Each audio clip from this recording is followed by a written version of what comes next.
नमस्कार, धर्म ज्ञान के दर्शकों का स्वागत है और मैं हूं आपके साथ कविता राणा।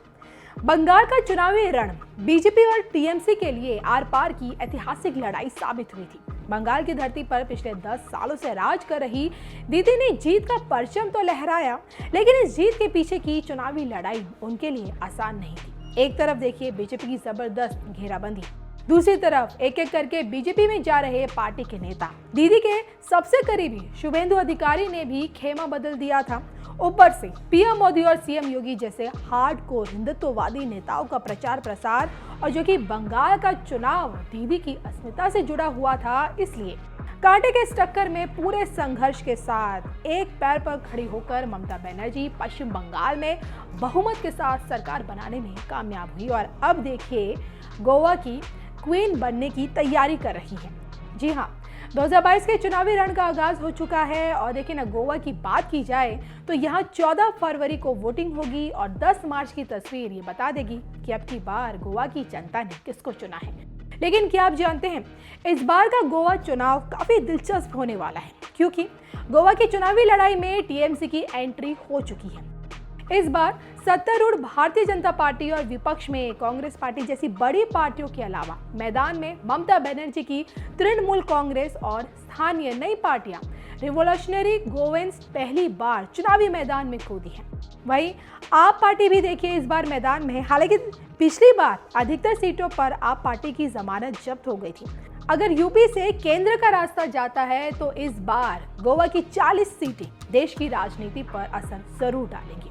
अब तक बीजेपी मनोहर पर्रिकर के दम पर गोवा में कमल खिलाती आई है, लेकिन इस बार उन्हीं के बेटे पार्टी से पणजी सीट से टिकट नहीं मिलने पर निर्दलीय चुनाव लड़ रहे हैं। अब गोवा से बीजेपी को हराने के लिए दीदी ने महाराष्ट्रवादी गोमांतक पार्टी से हाथ मिलाया है और देखिए 40 सीटों पर अपने उम्मीदवार उतारने का भी उन्होंने फैसला लिया है।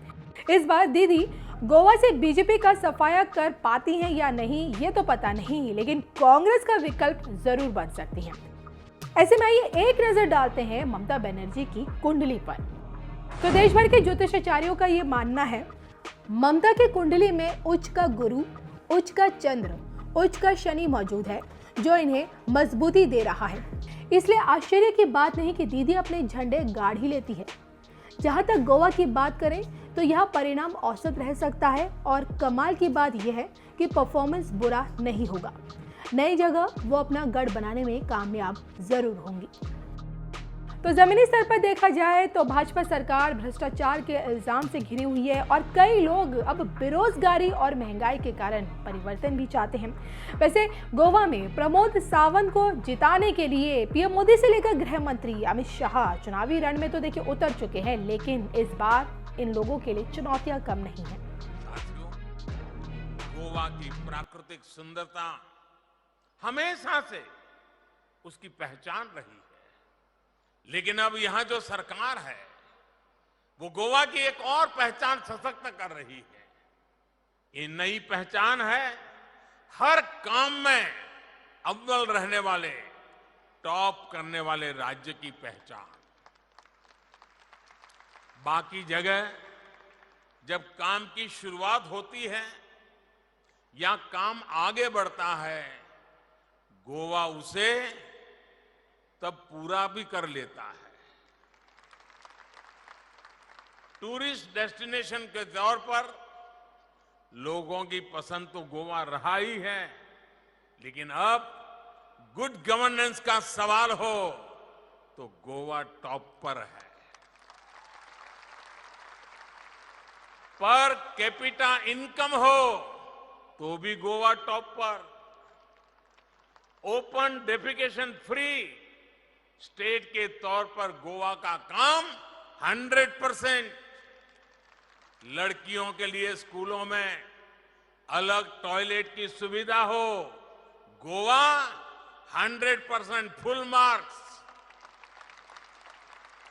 डोर टू डोर कचरे का कलेक्शन हो, यहां भी गोवा 100%। हर घर जल के लिए नल कनेक्शन हो, इसमें भी गोवा 100%। आधार एनरोलमेंट में भी गोवा का काम 100% पूरा। फूड सिक्योरिटी के मामले में भी गोवा अव्वल। प्रधानमंत्री ग्राम सड़क योजना के तहत ऑल वेदर रोड कनेक्टिविटी हो, गोवा का काम 100%। बर्थ रजिस्ट्रेशन हो तो भी गोवा का रिकॉर्ड 100%।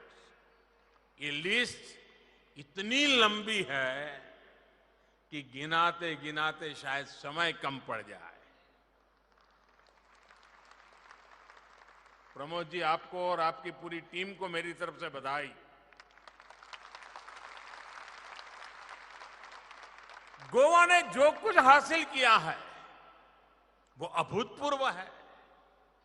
गोवा के लोगों ने जो करके दिखाया है वो वाकई काबिले तारीफ है। अभी आपकी एक नई उपलब्धि के लिए मैं गोवा सरकार का और सभी गोवा वासियों का विशेष रूप से अभिनंदन करना चाहता हूं। ये उपलब्धि है 100% वैक्सीनेशन की। गोवा में सभी एलिजिबल लोगों ने वैक्सीन लगवा ली है। दूसरी डोज का भी अभियान तेजी से चल रहा है। ये कमाल करने वाले आप देश के पहले राज्यों में से हैं। मैं इसके लिए गोवा के लोगों को बधाई देता हूं।